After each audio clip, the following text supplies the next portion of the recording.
Hello. No. Yeah, let's go for a walk. You know, I haven't got Kimber today.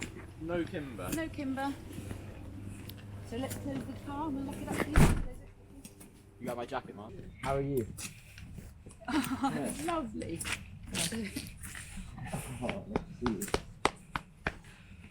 Hello. Can I have a kiss? Give me a nice kiss. Hello.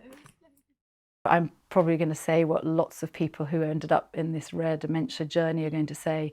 The first signs were me questioning myself, which is I was mid-40s and I had a husband who was 5 years older, just turning 50, and things were just not quite right, but I couldn't put my finger on it. But I started looking inwards to myself, thinking, have I really changed that much? What's happening? Is it too good to be true? I want this so much, but don't know if I can trust you. My mind's racing fast, trying to find the red flags I'm used to. All these green lights, are they coming too soon? Caught between red and the green and you. I'm stuck in The big red flag for me was I was rolling pastry one day in the kitchen and I had flour all over my hands and I had the rolling pin, and with my elbow I'd said to him, could you get the rolling pin out of the drawer? It's in that drawer.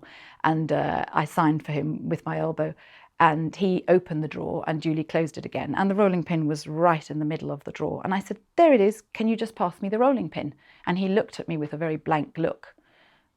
And went through it again, and eventually, being highly frustrated, I opened the drawer with my floury hand and got the rolling pin and said, here it is. I sort of felt like knocking him with it, thinking, this is a rolling pin. And then thinking, how come he didn't know what a rolling pin was? And as I rolled the pastry out, that was a real, it stopped me totally dead in my tracks. In hindsight, now that I know more about frontotemporal dementia, and I've had the support, particularly from London, which is where the expertise is, I have found that insight and awareness is something that doesn't affect everybody with these rare dementias, but it does affect some of them. Emily's up here singing.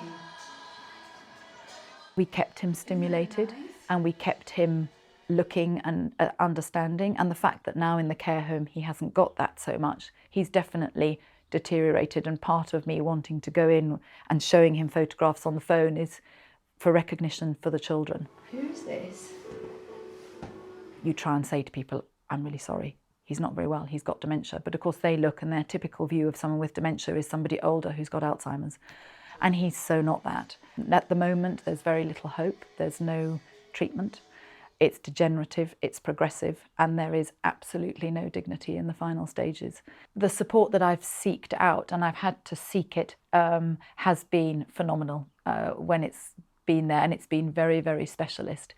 And I have to say, I hold on to it like gold dust. We just need more of it, because there aren't enough people supporting the amount of people that are in this country.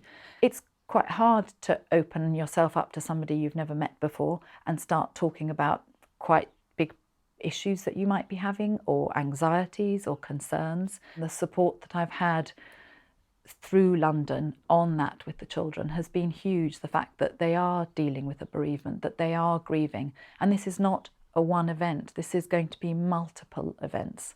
And I've really needed that support to try and be the supporting mother that I'm trying to be all the time.